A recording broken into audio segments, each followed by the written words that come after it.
நேரம் மாறும்.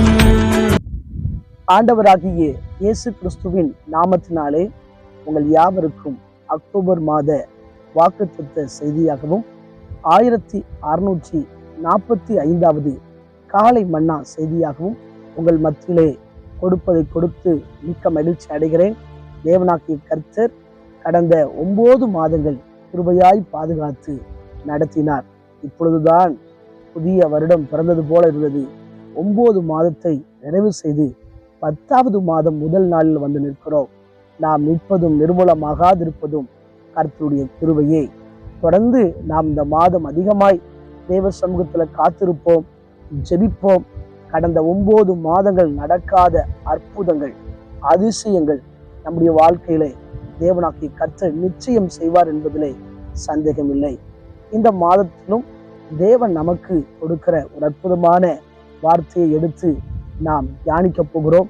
தேவன் நிச்சயம் நம்மோடு கூட பேசுவார் என்பதிலே சந்தேகமில்லை. யாத்திராகமத்தின் புஸ்தகம் 34ஆம் அதிகாரம் 10வது வசனம். இதோ நான் ஒரு உடன்படிக்கை பண்ணுகிறேன், பூமி எங்கும் எந்த ஜாதிகளிடத்திலும் செய்யப்படாத அதிசயங்களை உன் ஜனங்கள் எல்லோருக்கும் முன்பாகவும் செய்வேன். உன்னோடு கூட இருக்கிற ஜனங்கள் எல்லோரும் கர்த்தருடைய செய்கையை காண்பார்கள். உன்னோடு கூட இருந்து நான் செய்யும் காரியம் பயங்கரமாக இருக்கும்.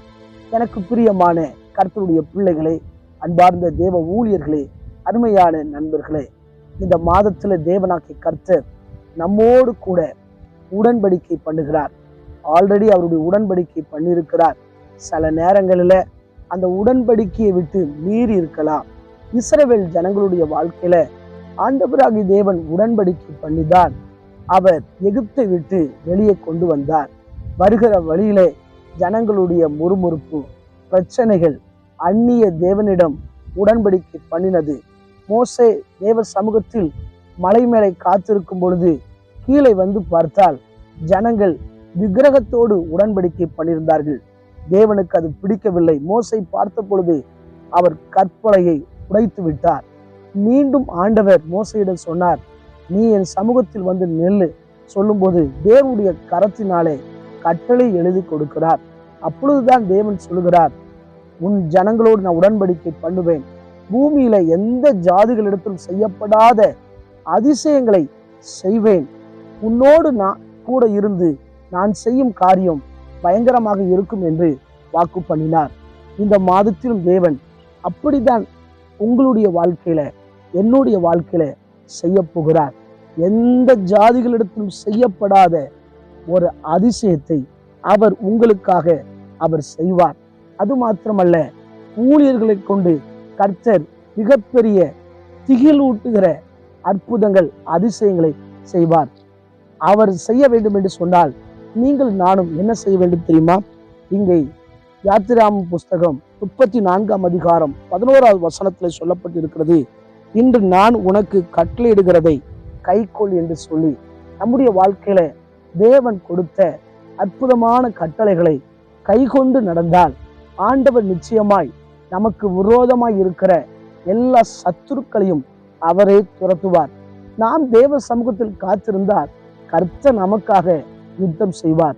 ஒருவேளை உங்க வாழ்க்கையில நீங்க சொல்லலாம், என் வாழ்க்கையில எவ்வளவு சத்துருக்கள் எழும்புறாங்க, எனக்கு என்ன செய்யணும்னு தெரியல, எவ்வளவு பிரச்சனை, எனக்கு விரோதமாய் அநேக சத்துருக்கள் எழும்புகிறார்களே சொல்லி இஸ்ரவேல் ஜனங்களை ஆண்டவர் கானானுக்கு நேராய் அழைத்து கொண்டு வரும்போது இஸ்ரவேல் ஜனங்களுக்கு விரோதமாக அநேக சத்துருக்கள் காணப்பட்டார்கள். ஆனால் அந்த சத்துருக்களை தேவனே சிதறடித்தார். அதே போல நமக்கு விரோதமாய் இந்த வாழ்க்கையின் பயணத்தில, கிறிஸ்தவ வாழ்க்கையில, ஊழிய பயணத்தில, நம்முடைய தனிப்பட்ட பயணத்தில அநேக சத்துருக்கள் எழும்பலாம். நீங்களும் நானும் பதிலுக்கு பதில் செய்யக்கூடாது. தேவ சமூகத்தில் அமர்ந்திருந்தால் அவரே துரத்தி விடுவார். அது மாத்திரமல்ல, இன்னொரு காரியத்தையும் சொல்லுகிறார், கானானில் சேரும்போது அந்த ஜனங்களோடு உடன்படிக்கை பண்ணக்கூடாது, அங்கே கலக்கக்கூடாது என்று சொல்லி எச்சரிக்கிறார். எனவே இந்த உலகத்தில் வாழ்கிற நீங்களும் நானும் ஆண்டவருக்காய் வேறுபட்ட ஜீவியம் செய்வோம். தேவனோடு உடன்படிக்கை பண்ணியிருக்கிற நாம் தேவனுக்கு பிரியமாய் வாழ்வோம். இந்த மாதம் முழுவதும் தேவன் அற்புதமாய் நம்மை நடத்துவார். அவருக்காக வாழும்போது நம்மை கொண்டு பயங்கரமான காரியங்களை அவர் செய்வார் என்பதில் சந்தேகமில்லை. தொடர்ந்து நாம் கண்களை மூடி ஜெபிப்போம். எங்களை நேசிக்கிற நல்ல தகப்பனை, ஆசீர்வதிக்கப்பட்ட இந்த அற்புதமான இந்த வேலைக்கு ஜெபிக்கிறேன். நீர் கொடுத்த இந்த புதிய மாதத்துக்காய் நன்றி செலுத்துகிறோம். தொடர்ந்து இந்த மாதம் முழுவதும் நீர் நடத்துவீராக. எங்க வாழ்க்கையில அதிசயங்களை செய்யுங்க ஆண்டவரே. பயங்கரமான காரியங்களை எங்களை கொண்டு செய்வீரான்னு ஜெபிக்கிறேன். அப்படி செய்ய போற கிருபைக்கு நன்றி. இந்த மாதத்துல தேவையோடு இருக்கிறவங்களுக்கு தேவையை சந்திங்க. எல்லா பலவீனங்கள் முற்றிலும் மாறட்டும். இந்த காரியத்தில் தேவனுடைய அற்புதம் நடந்தால் எனக்கு சரியா இருக்குமே என்று சொல்லி ஆண்டவரை யோசித்து ஜெபித்து கொண்டிருக்க எங்க வாழ்க்கையில நீ உங்களுடைய சித்தப்படி சில அற்புதங்களை செய்கிறான் ஜெபிக்கிறேன். கடந்த 9 மாதங்கள் நடக்காத அற்புதங்கள், கடந்த ஆண்டில் நடக்காத அற்புதங்கள் இந்த நாளில் நடக்கட்டும் என்று ஜெபிக்கிறேன். உங்களுடைய திவ்ய கரம் எங்களை ஆண்டு நடத்தட்டும். எல்லாவற்றிலும் நான் காத்திருக்க கர்த்தர் கிருபை பாராட்டுங்க. இயேசுவின் மூலம் ஜெபம் கேளும் ஜீவனோட நல்ல பிதாவே, ஆமென். நாத்துமாவே கர்த்தரை ஸ்தோத்திரி, என் முழுவதுமே அவருடைய பரிசுத்த நாமத்தை ஸ்தோத்திரி. நாத்துமாவே கர்த்தரை ஸ்தோத்திரி, கர்த்தர் செய்த சகல உபகாரங்கள் மறவாதே, ஆமென்.